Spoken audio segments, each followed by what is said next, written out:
Metroid Fusion was released in 2002 for the Game Boy Advance and in Japan in 2003 as a launch title for the Game Boy Advanced SP.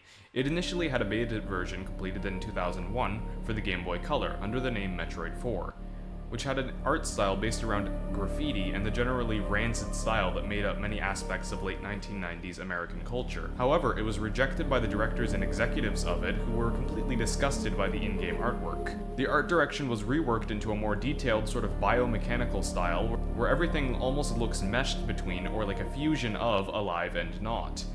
This sort of style gives Metroid Fusion an incredibly unique look that has yet to be properly replicated by anything else, and also perfectly plays into the tone and content of the game itself. As for the game itself, Metroid Fusion starts off with a cutscene. Our protagonist, Samus Aran, recounts how she was dispatched as an observer for a biologics research team from the Galactic Federation in the caverns of the planet SR-388. During her time there, she and a team of researchers encountered a particularly violent creature. Upon it being destroyed, an organism unknown to Samus emerges from it and attacks her, seemingly vanishing in the process of doing so. This organism is actually a parasite known as an X-parasite. Upon returning to the biological research laboratory, Samus goes into shock as the X-parasite begins to replicate in and take over her central nervous system. As a result, she crashes into an asteroid belt and is recovered by the Galactic Federation, and taken to the medical bay in their headquarters to be operated on. However, the X have managed to embed themselves so deeply into her power suit that it's melded the organic parts of it with her own body to such a degree that major portions of her power suit had to be surgically removed. Even then, there were still X-parasites in her body which had to be removed. When all seemed lost, one researcher proposed a potential cure, a vaccine made from the DNA of the baby Metroid from Super Metroid. This is because Metroids feed on X-parasites, and since Metroids are essentially just enlarged cells, a cell culture injection like this could potentially work as a cure. Samus then states that this is the second time the baby Metroid has saved her life. Now, this might not make too much sense to people who haven't played Super Metroid, and that's because information regarding the baby Metroid can only be found in Super Metroid instead of this game. The Metroid games have never had such issues with continuity like this, because when they did use continuity, like in Super Metroid or the latter games, they specifically highlighted and presented the player with the important parts of the previous game or games that were required to understand the plot of the current game. Such as the opening in Super Metroid, which shows footage of Samus at the end of Metroid 1 and Metroid 2 because they were important to Super Metroid's story.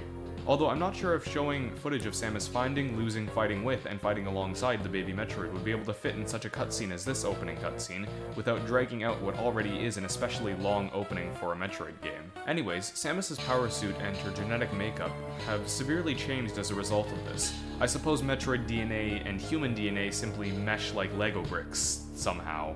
Samus was left shipless because of the initial crash. However, the Galactic Federation offered her a new ship as upfront payment for doing a job for them. I appreciate this detail because it at least implies bounty hunting, which before the release of Metroid Dread was something that was slowly being retconned out of Samus's profession in favor of all her major adventures being simply work for the Galactic Federation. Her new job is to go to the Biologic Space Lab Research Station, which is where her suit and several captured creatures from SR-388 were sent off to.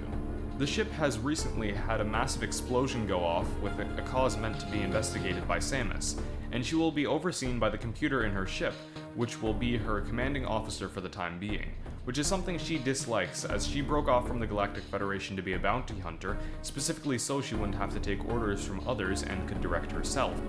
The computer acts as your guide, telling you where to go and what to do, supplying you with maps and requiring a checkup with it every time you do something. This is a rather divisive addition Fusion brings to the Metroid series, as the games have always been completely free in how you traverse, with nobody telling you what to do, how to do it, or even really where to go. The issue with such game design is that it conflicts with the goal of Metroid Fusion, which is to have a much more integrated plot, which requires that the developers constrict complete freedom in traversal and progression, as they need you to be at certain spots in an exact order for the sake of a coherent plot. As a result, we're left with our computer, which directs us to go around. Thankfully, though it does provide us with a map of everywhere to go, the map is only a skeleton to the entire area, as there are lots of secret areas and otherwise unmarked spots where you must use your own wits to discover the correct way to traverse and explore the area. Additionally, there is plenty of exploration within each sector of the map for the player, and there are certain things and areas which can be accessed with each sector in whichever order the player desires. Although it could definitely be a bit more free. as a lot of the times in replaying the games, it can somewhat feel like you're on rails. Our first objective is to find the Quarantine Bay, as it was where the explosion originates. It's shown on our map, and so is the entire route on how to get there. This is just for the opening segments, which is effectively our tutorial. From then on, almost all objectives will be placed in areas you have to find your own route to get to. The atmosphere in the rooms leading up to the Quarantine Bay is mysterious and unsettling. The explosion rocked the power in the general area, and as a result, all you're left with is a small spotlight for illumination while the rest is darkened. We do not know what is ahead, as this area is completely and entirely alien to us, and as such, it's especially unnerving to be placed in this scenario with such conditions. In the Quarantine Bay, an X-infected creature can be found. Killing it causes the parasite to be freed, which Samus can absorb to seemingly little consequence. This confirms that the specimens brought back by the research team were infected by the X, and we're given an explanation on how the X parasites operate. They infect a host and are given the ability to mimic it physically, meaning that they can spread these mimicked creatures by replicating, which we'll see a lot of later. Also, Samus is able to absorb X parasites because she is now part Metroid. This can replenish her health and ammo. Speaking of ammo, we're about to get missiles. Missiles are located in a data room, which is an uplink to the Galactic Federation's headquarters. HQ is developing and sending Samus weaponry to give her a better chance against the X-parasites. There's an elevator on the way to the data room, and Samus has an internal dialogue in it. The first of many. These internal dialogues are great. They supply us with Samus's current thoughts on the situation and a perspective on things from someone experiencing it. Not just what the player behind the screen is thinking. These are very important factors in making Metroid Fusion a much more story-driven game than the previous Metroid games. At the moment, Samus is thinking about her previous commanding officer from when she was in the Galactic Federation, Adam Malkovich, and how she named the computer after him. From this point on, I will be referring to the computer as Adam. After downloading the missiles, the power falters. Adam states that electrical interferences have knocked out the elevator systems, and that it may be related to the X-parasites in some way. There's a certain point of the main deck where the X have congregated in mass, and he marks it on your map. To get to the objective, you must navigate your way through the uncharted interior of the main deck structure. It's a form of introduction to the navigation you'll be doing for the rest of the game, as you feel your way around the sectors that make up most of the gameplay experience. You can also see the wiring that connected the elevators. It appears to have been slashed and chewed through by something. Beyond that is a boss door. We also see that the X-parasites reform upon not being absorbed. You'll have to deal with respawning X-infected crew members while managing the door, which I find to be a neat challenge for the start of the game. The first boss is Arachnus, who will slash and spit fire at you, forcing you to jump and hang off the ledges around the arena, then it will roll into a ball and crash into those ledges. This tests your aerial control and reaction time. After killing it, its X-core emerges, which will float at you, can be knocked back and damaged with a missile, and will excrete X-parasites upon being shot with your beam, which can allow you to heal or collect additional ammunition. All major bosses will have cores like this, and once their core is dead, it reveals a new ability for you to use. This one is the Morphing Ball, which allows you to crouch into a ball and reach into small crevices. Upon reporting back to Adam, he skips past anything related to the previous objective, as that is trivial compared to the urgency of the breeding environments of the creatures meant to be studied on the research station being infected by X-parasites. If such a thing were to continue on, then it would essentially mean a feeding frenzy and gigantic explosion in X population. On the elevator ride down to the breeding environments...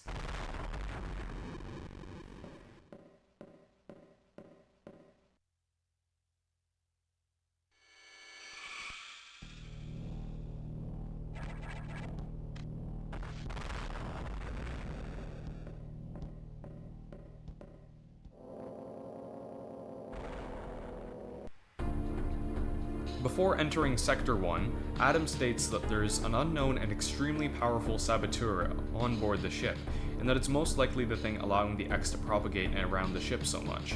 And more pressingly, the X in Sector 1 have invaded the atmospheric stabilizers in an effort to change the environment around them into one they'll have an easier time propagating in, while feeding on and infecting the creatures in the sector. Our goal is to clean out each stabilizer by obliterating the X inside of it with missiles.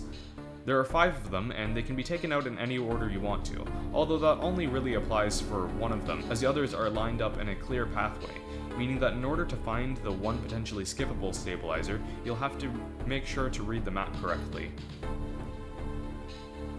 To reach each stabilizer, you have to observe the map for something specific in it to position yourself, whether it be some monkey bars, a ladder, some platforms, or observing where a breakable wall may be. Each sector will have two parts to their aesthetic: rooms that are entirely terraformed to resemble the environment needing to be replicated, and industrial rooms in between, most likely used for the actual scientists to get around the place, as this is still a laboratory, even if it's an extremely robust one. Sector 1 has easily the most diverse and standout identity, as half of it is a faithful replica of SR-388, while the industrial segments appear to be a recreation of Torian from the previous games. Before reaching the last stabilizer, there's a boss door placed in a rather unique way that makes dodging somewhat difficult. Just about every boss door is placed in a unique way that forces the players to be adaptable in figuring out how to dodge attacks. However, some of them are just kind of placed around. In the boss room is a Chozo statue from the previous games, except it's a ruse, as actually it's an X mimicking a Chozo statue. This fight is against a Beam X core. It chases you around and then charges up a shot. It releases the shot after being hit or if it's not hit fast enough. It can only be damaged while it's charging, and you can only hit it with a rocket directly facing the angle the shot will fire at, meaning that you need to time and angle your shot appropriately to dodge and attack at the same time. Your reward for absorbing the Beam X core is the Charge Beam, which adds an extra half to your beam, doubling your firepower. It can also be charged by holding B. Upon charging it, you can release a more powerful beam or somersault into an enemy and deal damage to it. It's a very versatile and important tool for getting around and engaging in combat. After clearing the last stabilizer and touching base with Adam, he states that the X have already begun to invade other sectors, particularly Sector 2, the Tropic sector, which has most likely also been broken into by the saboteur that's been wreaking havoc aboard the ship.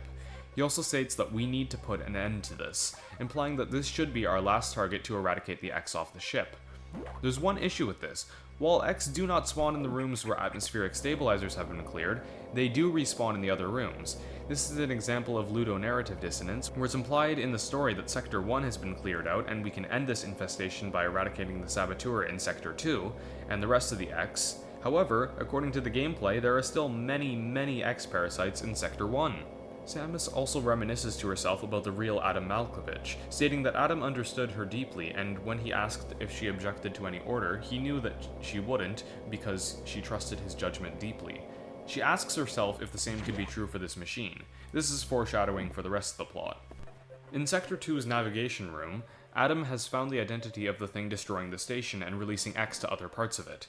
It's X parasites mimicking Samus, or more accurately, the surgically removed power armor components being infected by X. He dubs this the Samus Aran X, or SAX, and also has come to the conclusion that it's responsible for the initial explosion in the quarantine bay. It awakened and used a power bomb, escaping and freeing the X parasites to kick off this whole mess. The main issue now is that the SAX is mimicking Samus at full power from after Super Metroid, and since it has the Ice Beam, and Ice is the main weakness of Metroids, and Samus is now part Metroid, it's impossible for her to survive an encounter with the SAX, let alone defeat it. Bombs are also in the data room for Sector 2, but you need to go off the map to find the security lock for the level 1 doors to unlock them. Bombs can be used while in Morph Ball and are primarily used for detonating breakable tiles, or finding out what they're supposed to be broken with. They're an essential part of exploration in Metroid games that gives them their unique identity and has been since the very beginning of the series. In your pause menu, there will be an indicator for each door that's still locked.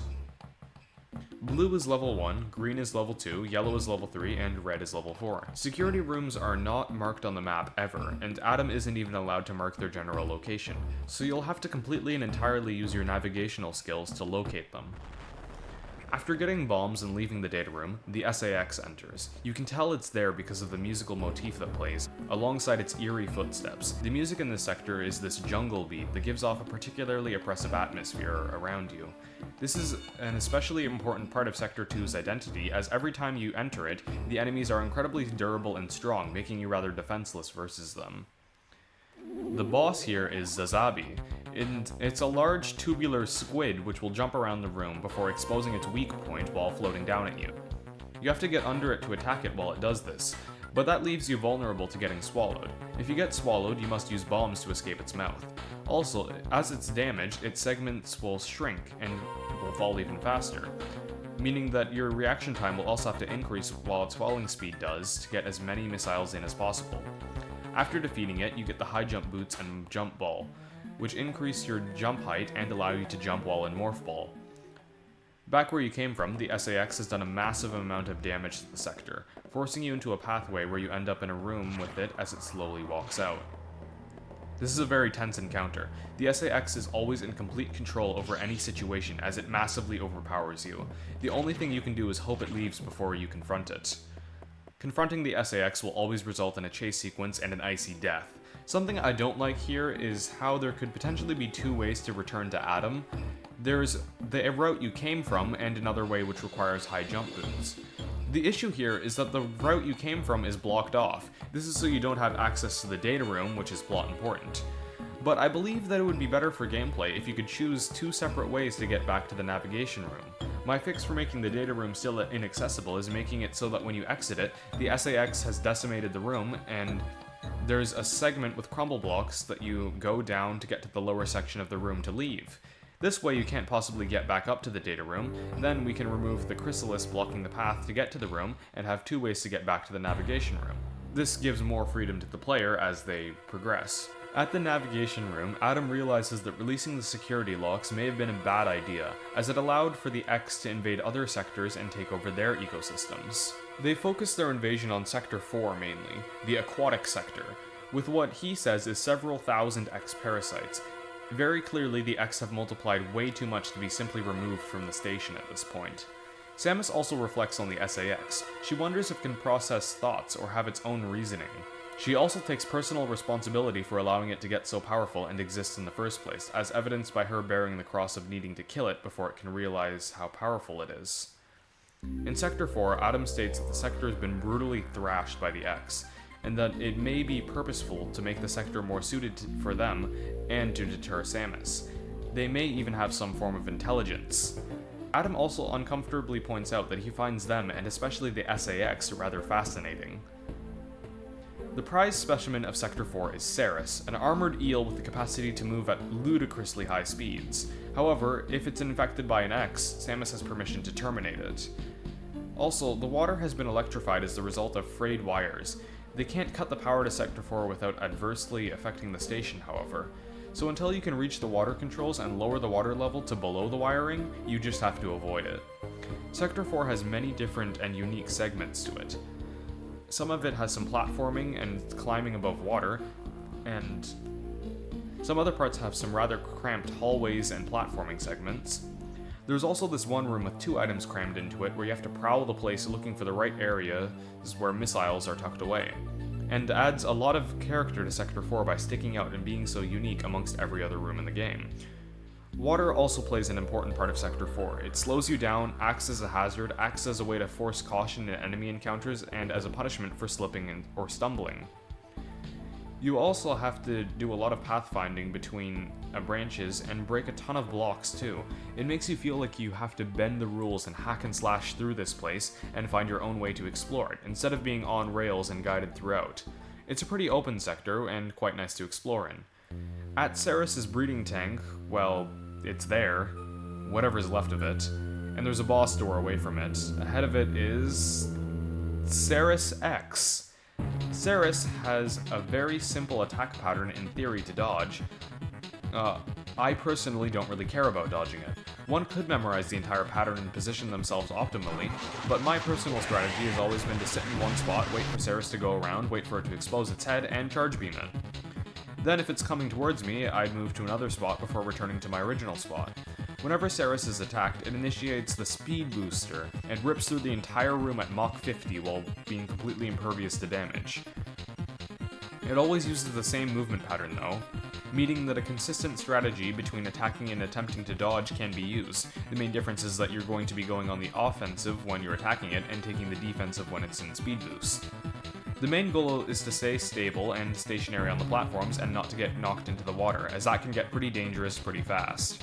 The name of the game is either reaction time or pattern recognition, leaving you to decide which strategy you want to take with and get good with. Samus's core technically operates like a regular X core, however with the addition of water segments in the arena, the fight can potentially be more challenging if you were to fall in and have the core give chase. Absorbing Ceres's core grants Samus the Speed Booster, which allows you to start breaking the sound barrier if you run long enough. Additionally, if you crouch while in Speed Booster, you can charge a Speed Boost and release it in 5 directions in the form of a Shine Spark. Speed boosting and Shine Sparking will not only break blocks, but will make you move faster and destroy every enemy in your path. With Speed Booster, you can lower the water level and make it back to Adam. He says that HQ has sent a missile upgrade over, the Super Missiles. However, the closest available data room is in Sector 3, the Pyro environment, and will require you to unlock level 2 security doors to reach. Even though this will cause the X infestation to grow exponentially greater, it is required because at this point, the X and SAX are so dangerous that it would be better to dam the entire station's supply of organisms than to try and remove them and keep the station. Essentially, we must destroy them no matter how much else we have to destroy in our way. This is essentially a Knight Templar policy. One room I'd like to highlight in specific is the room right before the level 2 security lock. To get into the security lock, you have to break 2 instances of speed boost blocks. To break both, you're given multiple ways to do so in the same room, even if one way is easily superior. This is mainly what freedom and exploration in Metroid is about. You can use your own way to do something and do it a lot easier in a different way. You need to use your skill as a player to analyze the room and execute the best and most optimized routing and movement. Sector 3 is the Pyro sector. It's filled with overheated room and very industrial desert rooms. You can't do anything in the heated rooms and have to navigate around the interior to reach the data room located in the desert. Additionally, damage from the SAX and X is rampant. There's a door in the interior that's completely demolished, and the desert has scraps of metal and structuring strewn about the sand. Very clearly, the X have severely made their mark on this station. After getting the super missiles, something is heard going on a rampage, destroying everything around it, including the rooms before you. Since you're effectively locked into the rooms you came from, you have no choice but to return to the data room upon hearing even more damage and destruction. However, in the room preceding the data room, a security robot emerges from the destroyed door to the data room. A fight ensues against it. Box will strafe around the room, jump, and shoot flaming bombs. While it's not shooting bombs, its weak point is exposed from above. This means you're pretty much required to use the monkey bars above to navigate the room during the fight. This is no real issue, as only the bombs can hit you from such a position, and Box deals far too little damage to be deemed threatening even if he does hit you a couple times. I think it should be dealing double or even triple damage, honestly, because this fight is far too simple. I find the enemies directly outside of the fight put up more of a challenge anyways. However, if it hits you multiple times in succession, or traps you in one spot of the map, things can get very dangerous. Anyways, Adam explains what Box was, and states that it's a rogue security robot. It wasn't infected by the X in any way, yet still went rogue. One may ask how that would even be possible. Anyways, we're given permission to destroy it if we ever encounter it again. HQ has sent data for the Varia suit. However, the X have destroyed every data room we've been to so far, making Adam no longer doubt their capacity for critical thought. Very clearly, the X have a high degree of intelligence, or at least have developed such a thing after absorbing the humans aboard the ship, and have grown as a hive mind. Although one thing still doesn't make a bit of sense. Box destroyed the last data room, not the X. That's rather strange. This will be important for later. Even more strange is the ominous broadcast Adam receives as we leave. Does Samus suspect anything? Clearly, Samus has become too trusting of her computer at this point.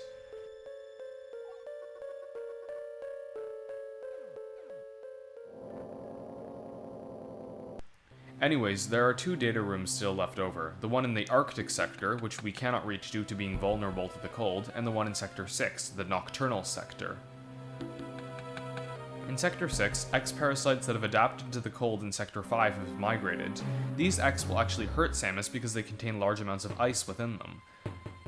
Sector 6's map is complete, with the objective and route to it perfectly visible to you by the time you enter. Sector 3 was similar to this, but the routing was purposefully kept vague, forcing you to slink about and find a way around the obstacles blocking your pathway. Sector 6 is obvious in routing because it's mostly about stealth instead of exploration. If you spend too much time exploring, an Ice X will most likely find you. The Ice X will float about until it detecting you. Then they will give chase. They can be stunned with your beam, but only momentarily. The enemies in this sector are all very durable. Well, this is so you can't easily mow them down to heal while being chased by the Ice X. You could use missiles to dispatch them, but missiles travel slower and are fired slower than your beam, while also requiring more precise aiming. There's an area you're locked into by crumble blocks, with power bombs obstructing the path. However, the SAX appears, detonates a power bomb, and breaks them.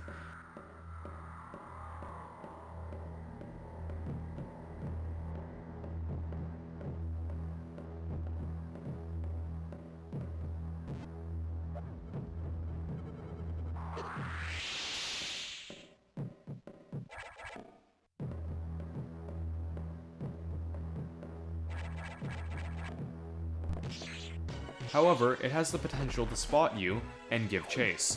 The chase is short-lived though, but within the small amount of time it's trying to kill you, it can deal immense amount of damage with its ice beam. The data room is beyond a boss door, and even more odd, an X-Core is seen downloading data from HQ. Then it leaves, and you give chase to it. The boss is just a big core. That's it. It's literally just called the Varia Core X. You have the setting of an underground cavern and the ability of the Varia suit. It's downloaded, and nothing better could have been done. Seems rather uncreative. The fight is just pitiful. You just sit there and charge beam it every now and then. In my latest playthrough that I did not record, I observed that if you stand on the very right platform, it doesn't even try and attack you. It simply orbits around you. The actual core after it is more dangerous because it can knock you into the water and bully you for a bit while you're slowed down. This part of the fight can actually be challenging and is a rather creative use of the X-Core, unlike the majority of the actual fight. Afterwards, you get the Varia suit. This changes your suit color to a dark neon and pink. I personally would prefer it if it was a more bright neon and magenta instead of the more 2000s-esque washed out look here. Anyways, now you can absorb Ice X parasites for extra healing. What I like about this is that they still try to attack you because the hive mind doesn't necessarily understand yet that you have the Varia suit.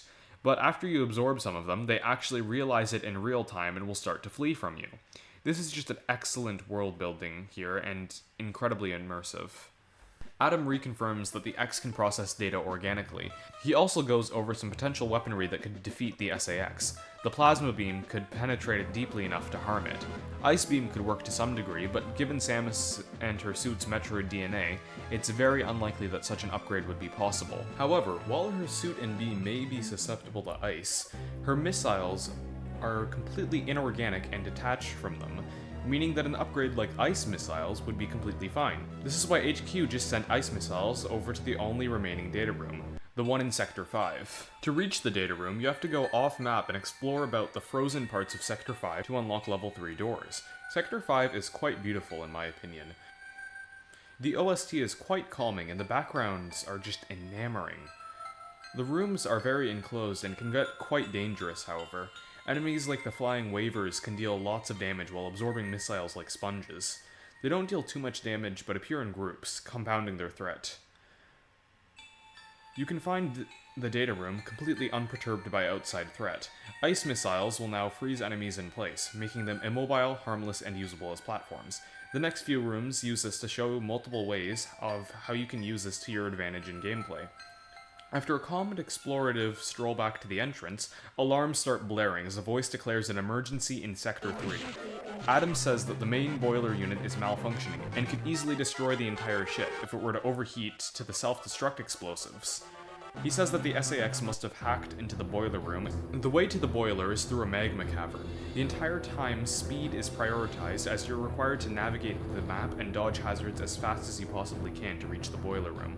The music complements this and adds a tone of severity and implies a sense of duty to the scenario. The placement of the enemies and designs of the rooms is done to make it so you see and predict where hazards are, but you still have to put some level of skill into dodging and overcoming them, or else you'll be set back a couple seconds, while time is very crucial. In the boiler room is a scientist. He's using the computer in the boiler room, but then becomes an X-Core as he's attacked. He becomes the wide beam core. This fight, in theory, should be pretty interesting. The wide beam shots have a big spread, so you should only be firing at angles and positions where you can dodge an oncoming wide beam from, which are very hard to find in the arena, but still definitely possible, as the arena is perfectly fit to make this fight challenging and very intuitive for the player. The issue is, it has too little health and deals too little damage to be at all threatening, so you can just tank the hits pretty much. This fight would be a lot better if it dealt far more damage to put the player on edge to actually force them to dodge. I am fine with the low health part, as you're still on a timer for the boiler room exploding during the fight, so having it drag on too long could be unfair, as it could decide the fight based on outside factors, those being the factors in how the player navigates the previous rooms to get to the fight in the first place. Upon reporting this to Adam, he notices something. The X mimicked a crew member and attempted to destroy the station with it. He concludes that this means they've completely ignored their self-preservation and have become so intelligent that they've identified Samus as a bigger threat to them and X around the galaxy, so they willingly volunteered to kill themselves if it meant a chance of killing her.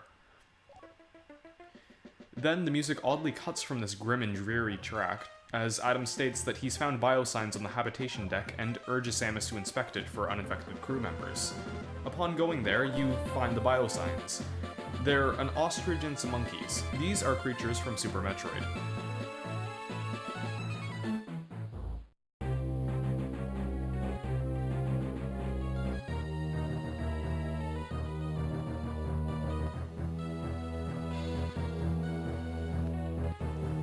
Upon going back down the elevator to report this to Adam, Samus comments to herself about how she's met these creatures before and what they did in Super Metroid.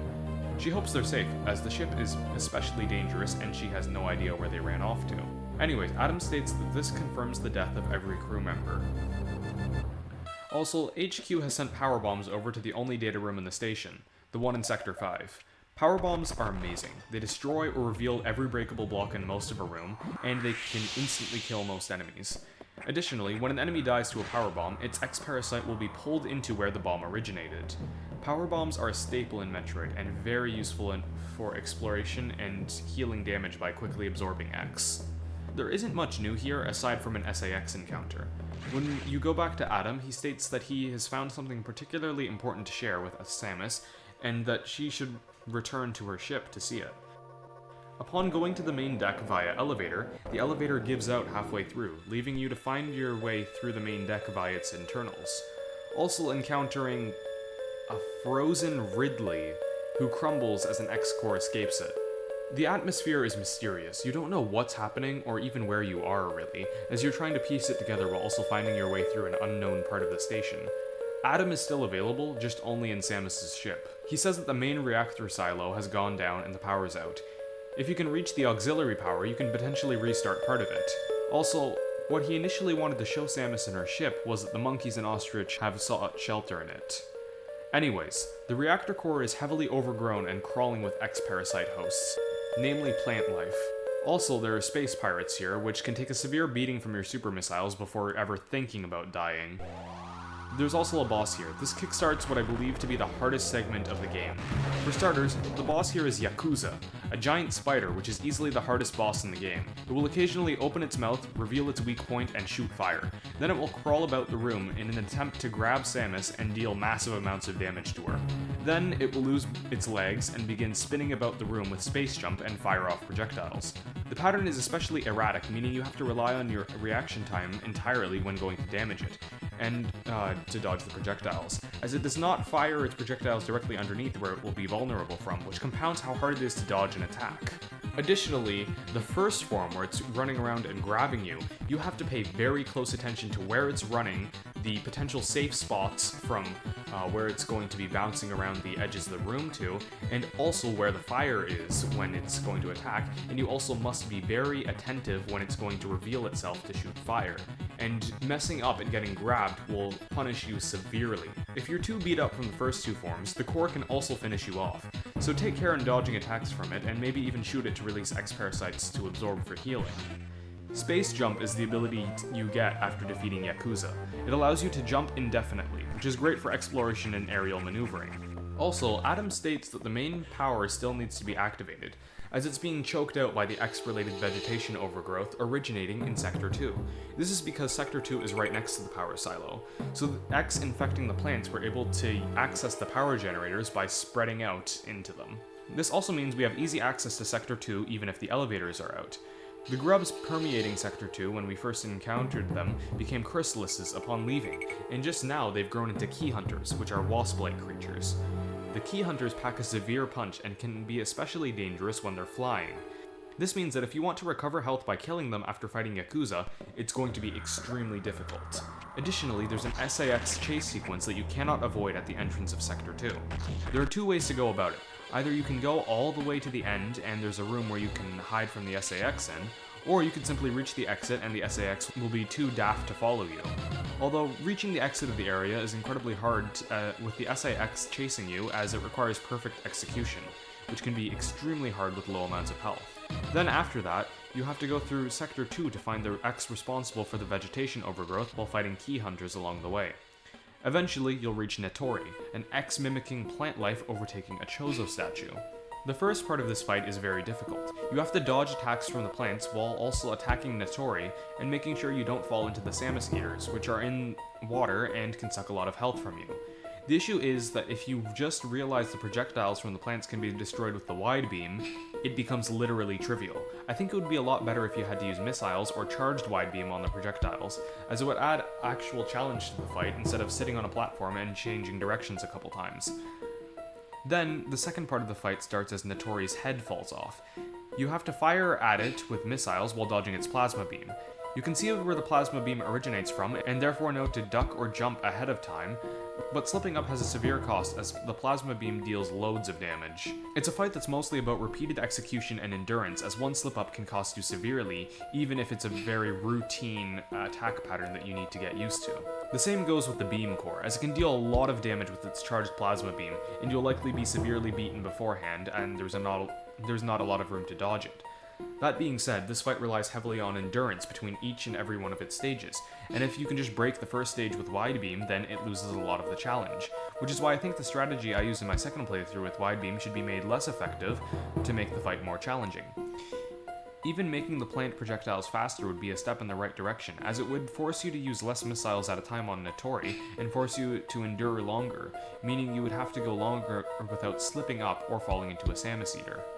This is also what I consider to be the end of the most challenging segment of Metroid Fusion, from the power going out on the elevator to this point right here.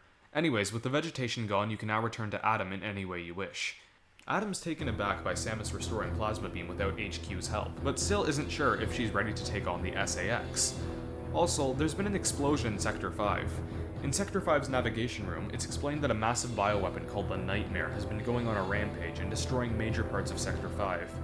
It has the ability to manipulate gravity and is likely a host to the X-parasites, and must be destroyed before it annihilates the entire station. Sector 5 at this point has a massive overhaul, as huge portions of it are changed and rearranged by Nightmare's frenzy. You can really see how dangerous Nightmare is. Even when it was just floating about the station, it was already causing the screen to shake, and upon breaking free, it's caused this much damage already. We also see underwater segments, most likely due to the fact that Nightmare destroyed the thermal pipes, keeping most of the sector frozen, and therefore causing a swath of meltwater to form. Nightmare's boss room is a large vertical room. It emerges from the ground and begins to rev up its gravity cannon. This causes missiles to be ineffective as they'll simply drop to the ground. You have to get directly under it to attack, but it can be hard to dodge as Nightmare will simply use its colossal size to attack you while you're stuck in water gravity. Then, after breaking its cannon, gravity will revert to normal and Nightmare's grotesque face will be unobstructed as its mask crumbles. Fire missiles at its face while it comes towards the ladder on the side of the room, and then dodge as it orbits around the room. You also have to be using very careful maneuvers with space jump, as at the end of it floating about the room, it will match your Y position. So you want it to be somewhere you can easily attack it from the ladder. The main challenge in fighting Nightmare is that it uses its gargantuan size to its advantage, while also being faster than you, meaning you have to be very good at dodging to properly fight it. After fighting it for a while, its core is exposed, and you can get the gravity suit from that. The gravity suit allows you to move freely underwater and makes you immune to magma. Using this, you can break some speed boost blocks in the underwater segment of Sector 5, and reach Sector 4 again. At this point, you'll be able to access a couple of intersection pathways. I like this a lot because it not only shows that these sectors are connected throughout each other, but also gives you a lot more freedom than simply using the elevators to get around. It makes you feel like you're discovering these paths yourself and being completely independent like in Metroid Zero Mission or Super Metroid. Additionally, it's been a while and will be a while until you touch base with Adam again, meaning you're completely on your own as you explore the station. Also, the music here. This is the underwater depths of Sector 4, a beautiful coral reef with some of the most unique and gorgeous visuals and map design out of the entire game. The level design is also just the apex of everything you've learned about exploring the map for yourself, since as I mentioned earlier, you are completely on your own here. This is my favorite part of the entire game, and I have so much nostalgia for it. I even have nostalgia for the sound of a powerbomb interrupting the music as I open up new pathways to progress. Your goal here is to unlock level 4 doors, then leave the place. As mentioned earlier, you're going to be putting everything you've learned into exploring this place, finding secret or hidden routes, combat, bombs, exploring the map, platforming, using the ice missiles, using the speed booster, all of it. Eventually, you'll find the path to Upper Sector 4, and also find a data room. What's interesting is that this data room contains a power-up, diffusion missiles. But that's not just it. HQ sent us this and Adam never told us, despite the only feasible route to it being where we just were to get to here, Sector 5. Diffusion missiles are basically charged missiles. They don't deal additional damage, but will freeze all around them. Also, they sound like Goku delivering a particularly violent Kamehameha, which I appreciate greatly. Adam comments about how weird it is that he never got word from HQ about the diffusion missile upgrade. Also, he reprimands Samus for bypassing security level 4 without permission. Anyways, Box, the security robot from earlier. It's been spotted in Sector 6, only infected by X, as they've taken over the organic portions of its neural network. In Sector 6, Adam urges Samus to simply get the job done, return, and use discretion as, according to him, the SAS is tracking her. You have to go off the map to find Box. The location is mostly filled with dead ends though, including one stating that entry is forbidden to unauthorized personnel. Then Box's standard destructive habits can be heard, and it'll appear in the arena as usual. This time, it'll be capable of hitting you by simply jumping to you. It fires heat-seeking rockets now, and the water is electrified, but only when its exposed wires are touching the water, which is a good detail. It's a fairly challenging fight.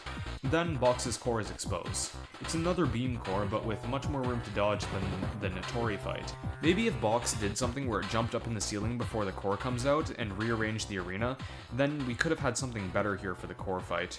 Anyways, we have the wave beam now, which goes through solid objects and allows us to reach the restricted zone, even if Adam wanted us to leave immediately. This part is another one of my favorite parts, as from lower Sector 4 to here, it feels like you're kind of rebelling against your orders and seeing for yourself what's really going on here. You're exploring on your own entirely, despite not being ordered to. It's very independent and gives you a lot of agency as you explore the map by yourself. Anyways, the real reason this place is restricted is because there are Metroids here. They've managed to clone Metroids of various stages of development.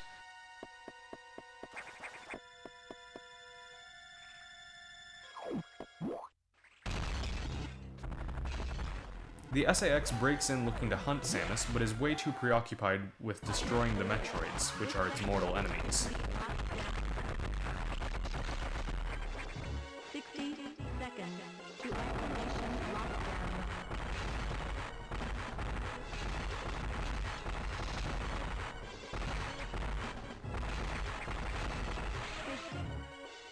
The restricted zone then detaches from the station and explodes with the SAX in it.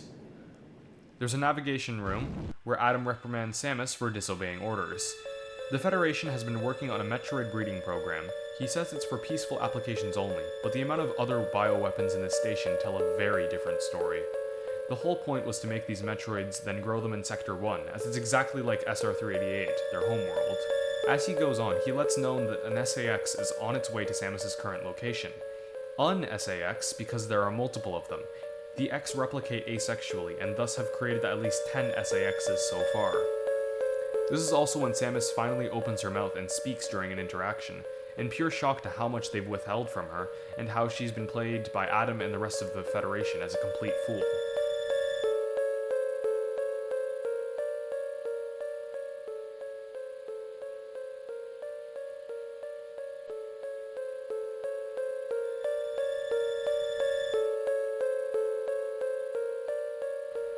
On the elevator ride, she notes how the actual Adam Malkovich would have still said something similar, but with a lot more compassion. Compassion that doesn't exist in the cold and distant wiring of that computer.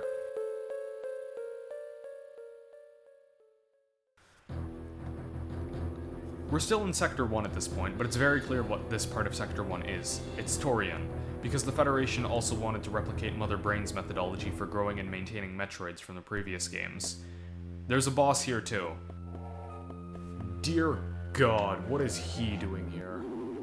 Neo Ridley is, well, Ridley. He flies about the room, screaming his lungs out as the wave beam destroys his internals, and will occasionally grab you or spew fire. This is actually probably the easiest fight in the game. There's some interesting things here, like how you have to get really specific angles on him because his claws and tails block shots, but he never really puts his gargantuan size to use like Nightmare does. He has the screw attack, so like what if he used that and just rammed into the wall with screw attack occasionally, taking like a quarter of your health if you don't dodge? I think it would have been awesome both visually and for the challenge of fighting Ridley. The main issue with this is that Ridley already pushes the game to its graphical and audio limits, so I'm not even sure if something like that would be physically possible.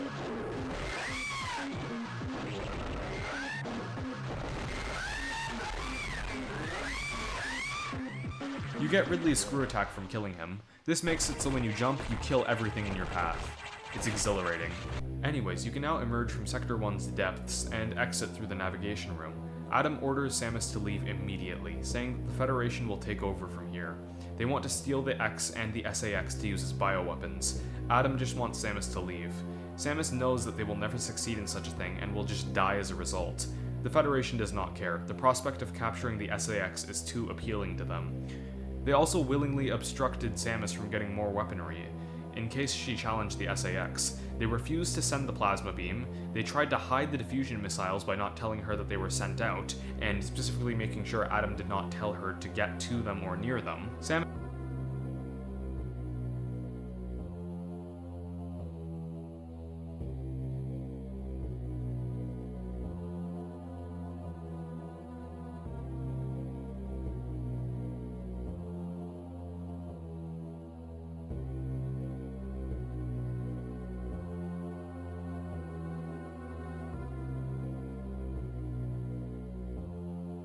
has internal dialogue here. She understands better than anyone else how dangerous the X are, and how the moment they find the Federation and absorb their knowledge, the galactic civilization as we know it will cease to be.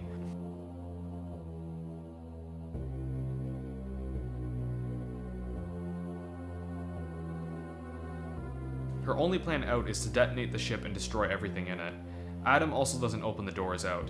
Samus demands him to, but he refuses. This is until Samus offhand refers to Adam as Adam. He asks why he's been given such a name, before insulting both her and the deceased Adam Malkovich.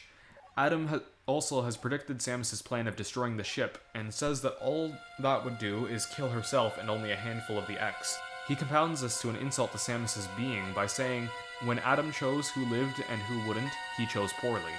However, he turns around and says that if Samus were to steer the station directly into SR-388 and destroy both it and the planet with the self-destruct explosives, it would most likely vaporize all X in both the station and the planet. The implication here is that the computer actually is Adam, and upon being recognized by Samus, assists her. The goal is now to get on top of the main deck and enact this plan. One issue I do have with this interaction is that Adam just kind of snaps. I think there should have been a realization from Adam about what Samus has to say about the X-Parasites, or at least something that shows that when Adam is referred to as Adam Malkovich, he kind of changes from the cold and distant machine to Adam Malkovich, the compassionate and caring leader to Samus Aran.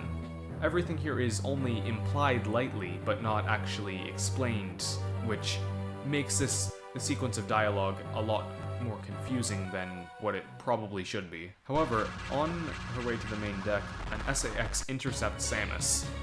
Now we have a final confrontation with the, or at least a, Samus Aran X. The fight is basically a mirror against a better version of you, with the goal simply being to be better at everything you've learned both with movement and combat, to destroy something that has everything you have at your disposal. It'll fire ice beams, super missiles, and even screw attack into you. There's some interesting interactions like freezing it to deal triple damage with a charge beam, or if you hang on to a ledge, it'll fire a super missile to knock you off, and if that super missile hits you, you can easily lose almost half of your health and damage. or how when you screw attack into it, it'll screw attack back, and you'll both be damaged and knocked back. Also, it begins to lose proper form as it's damaged, and begins to distort more and more. After sustaining enough damage, it begins to mutate into the culmination of everything it's absorbed in reference to John Carpenter's The Thing. However, this thing is rather easy to kill. Here's me doing it faster than even the world record speedrun holder, unless the footage already went by because this fight is so simple and fast. There's also another beam core, still not as hard as Notori's. Also, all beam cores with platforms around them can be easily and effortlessly destroyed with the method you just saw, which is an example of the bad AI in this game, which I'll further discuss later. Anyways, the actual core escapes while Samus goes off to trigger the course alteration and destroy the ship. A timer is triggered and you have to get back to your ship. The path right before it is severely damaged, and there's a Metroid shell.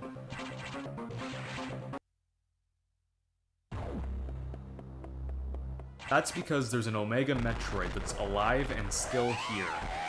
You can't do anything to it, and it will swipe you for all of your health. However, the SAX is thrown into a frenzy by seeing this, and goes to destroy the more dangerous Metroid in its vision. It's killed, and you can absorb its X-Core to achieve the SAX suit and Ice Beam, which is the only thing the Omega can be killed by. It's extremely effective in doing so. The Omega stands zero chance as it's knocked back and stun-locked into oblivion by the Ice Beam.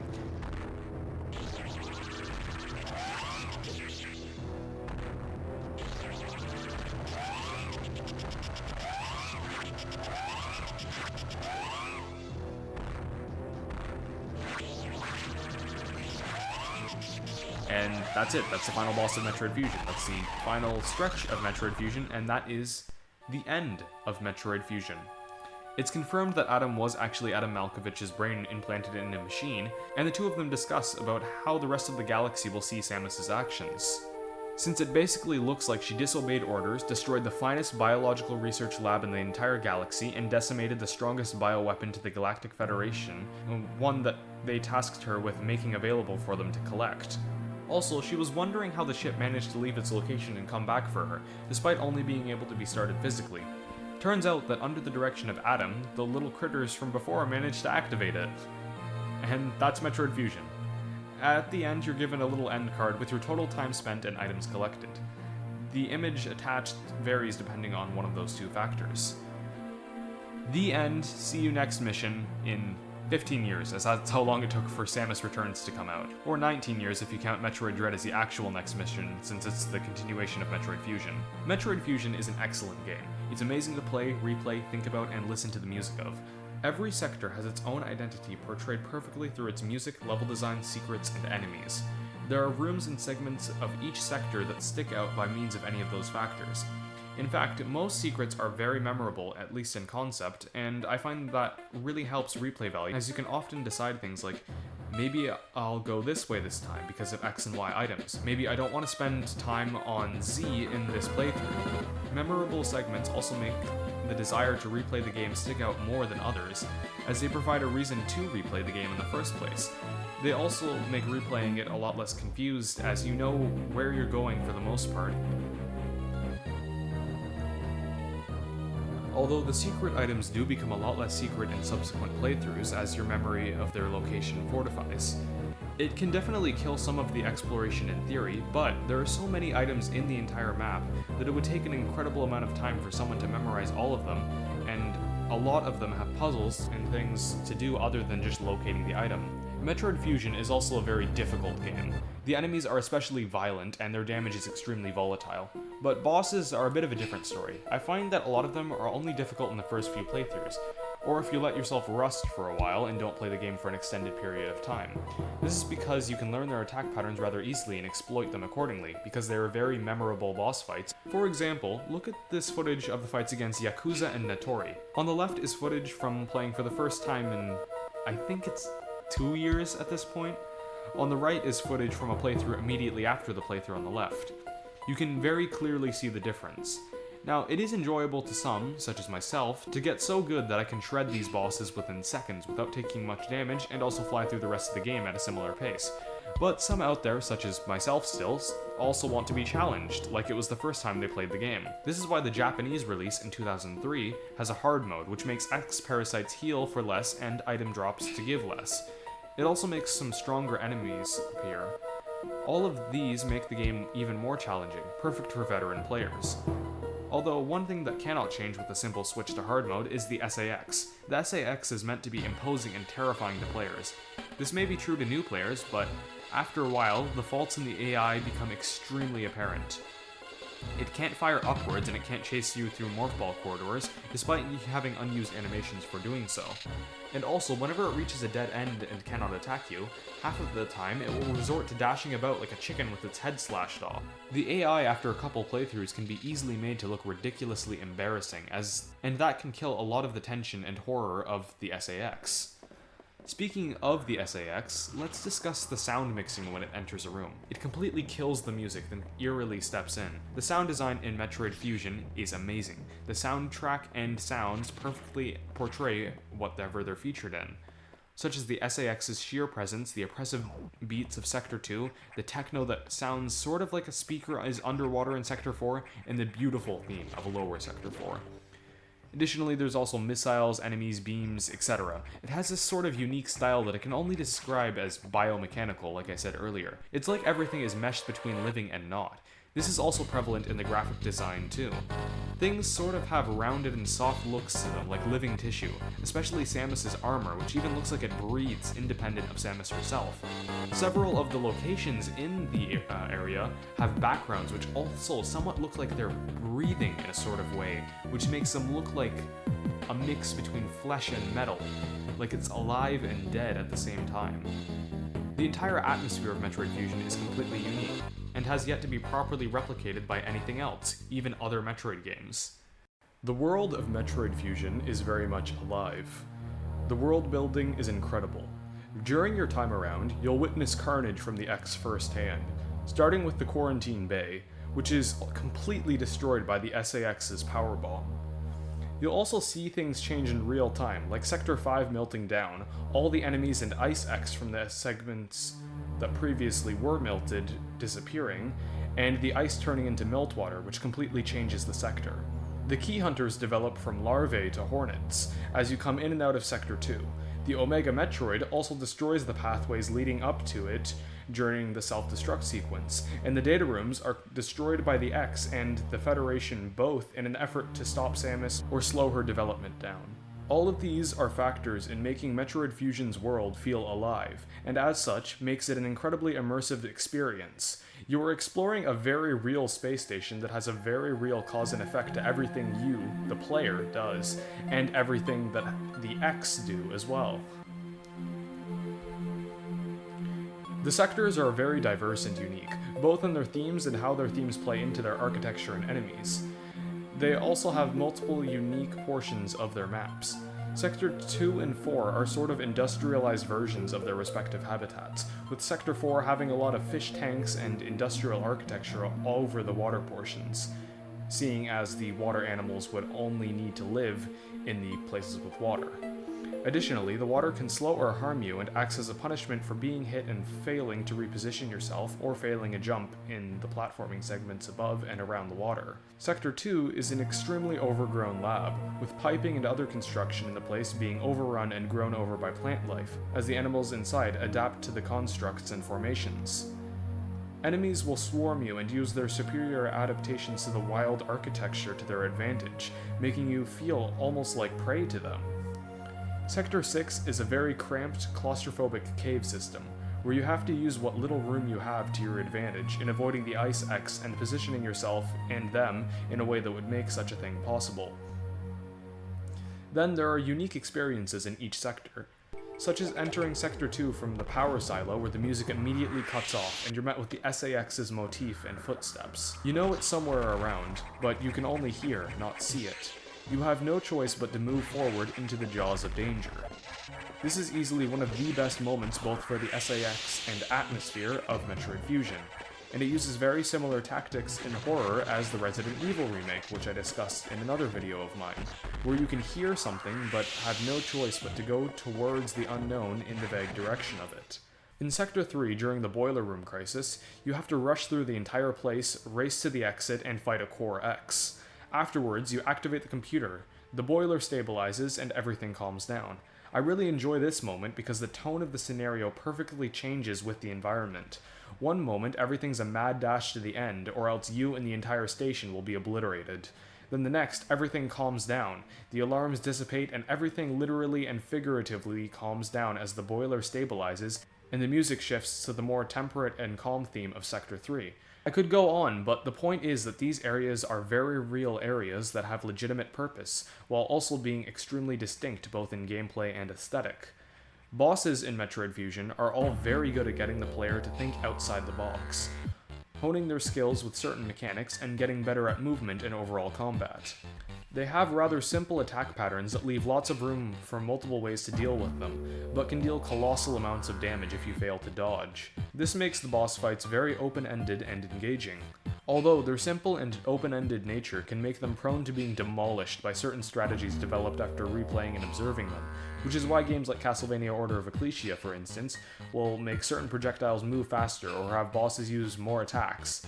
The last of such solutions conflicts with Metroid's philosophy of making the boss fight simple, but otherwise fundamentally altering the fight, like by making projectiles move faster or increasing the ferocity of certain attacks, are absolutely ways to make these fights harder in a hard mode, which is something to keep in mind for future game developers out there. The controls in Metroid Fusion are extremely fluid and rather simple to get a grasp of. You can jump, somersault, grip the edges of platforms if you don't quite make the jump. Morph Ball works well for getting into tight corridors or even dodging certain attacks. Pressing L will angle your shots up, pressing down from there will angle them downwards. Holding R is how you activate your missile or power bombs to fire. There's also wall jumping, shine sparking, and a whole ton of other mechanics which you can potentially use in combat and exploration if you find appropriate usage for them. With these very simple mechanics, you can do a lot in fighting bosses, enemies, and exploring and progressing in general. There are many different potential strategies for these things that can work just as well depending on the player.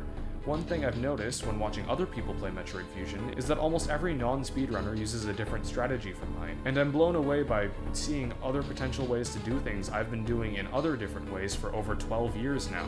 The interface is also very helpful. Your total health, missiles, power bombs, and a mini-map of your general location is available at all times, with the map design accommodating by having it so nothing's obscured by any of these features while not crunching the screen at all. The map system in the pause menu is also very helpful. It clearly shows every room you've been in with an accurate size and shape, but also shows items you've collected, items you haven't collected, bosses you fought, and locations you had to go off-map to get to, and your current destination if Adam has marked it.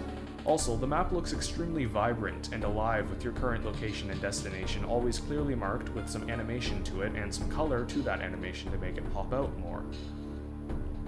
I particularly like the flashing color effect and movement of the target destination, as it gives it a semblance of importance and marks it very distinctively while not being too distracting or overbearing on the rest of the map.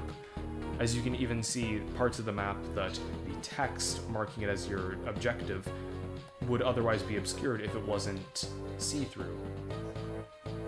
The pacing of Metroid Fusion is rather consistent.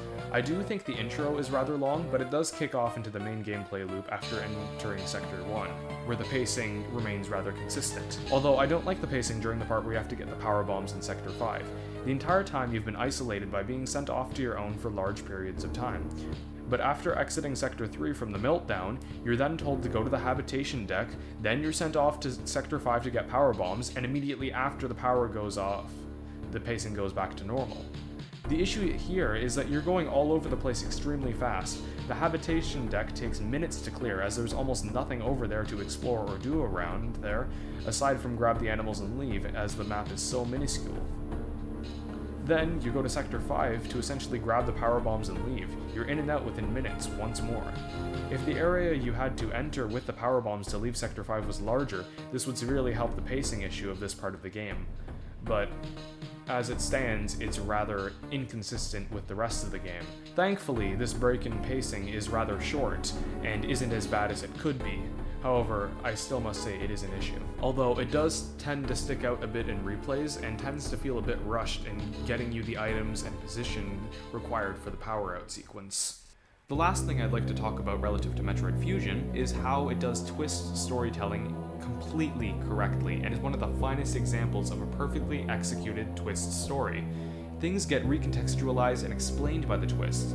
For example, Box, the rogue security robot, destroys the data room you exited from, and Adam comments about how the X have destroyed every data room you've been to. However, with Adam trying to control the data room Samus can access, just in case HQ wants the plasma beam or diffusion missiles hidden, Adam can hide Samus away from the only data room in the station and regulate exactly what she's receiving from it. Of course, this fails as Samus autonomously unlocks level 4 doors and finds the undestroyed data room in Sector 4 and gets the diffusion missiles. Also, what I described as a Knight Templar policy in destroying the X no matter how many sectors or parts of the station have to be decimated by them in order to do so, is actually just Adam getting Samus to unlock as many sectors as possible so that X may spread and create potentially usable bioweapons for the Galactic Federation, and also so the SAX has more room to replicate. Clearing out certain parts of sectors is simply pruning potentially dangerous and unwanted X-hosts from the area so the Federation can simply take what they want unopposed by the rest of the Drek aboard the ship, also to distract Samus from areas the SAX might be at so she does not potentially destroy it. Additionally, it appears as if Adam and the Federation are attempting to gather combat data from the X by leading them into sectors with potentially dangerous hosts and pitting Samus against them. Adam's constant insistence of not attacking the SAX, for example, even when Samus receives the plasma beam after saying that the plasma beam could potentially beat it, is actually Adam making sure that Samus does not destroy the SAX because the Federation wants it. Every time you play Metroid Fusion, I'd recommend reading the dialogue boxes and following along with the story, even if you already know it, because you can find interesting details like this as you play more. It takes a lot of writing skill to be able to do something like this, and is always appreciable because you can appreciate what there is even if you know the twist, because you can get a new understanding of how certain characters acted before things were revealed and how certain events unfolded. Metroid Fusion's story is very intricately written, and as such there's a lot to appreciate in it, which is quite excellent for a first attempt at interweaving a plot into a Metroid game, and is rather impressive given the time of release. In conclusion, Metroid Fusion is an excellent game with amazing and immersive gameplay, a great plot, and fantastic music, and a lot to appreciate in replays.